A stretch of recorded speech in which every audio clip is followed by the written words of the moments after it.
میں آپ کو بتا رہا ہوں یہ فرقہ واریت کیا ہوتی ہے۔ سورہ لقمان میں لکھا ہوا ہے کہ دودھ چھڑانے کی عمر 2 سال ہے، فقہ حنفی میں دودھ چھڑانے کی عمر 2.5 سال۔ شبیر احمد عثمانی صاحب نے قرآن حکیم کی تفسیر لکھی ہے حاشیے میں۔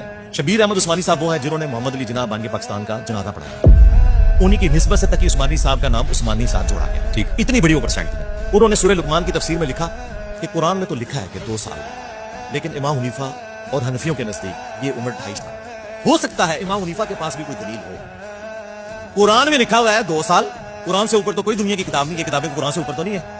قرآن حکیم میں سورۃ البقرہ میں سورہ لقمان میں واضح آیا، سورہ لقمان کی شرح میں انہوں نے لکھا کہ یہ ہم مانتے ہیں کہ قرآن میں 2 سال کا لکھا ہے کہ بچے کو دودھ چھڑا دینا چاہیے، لیکن فقہ حنفی میں 2.5 سال کہتے ہیں۔ ہو سکتا ہے ان کے پاس بھی کوئی دلیل ہو، تو ہم نے کہا تھا کہ ان کے پاس کوئی الگ سے قرآن تھا، ہمارے پاس قرآن موجود ہے، ہمیں بتائیں قرآن کی کس آیت میں لکھا ہوا ہے کہ 2.5 سال کی عمر میں جا کے آپ کو دودھ چھڑانا چاہیے۔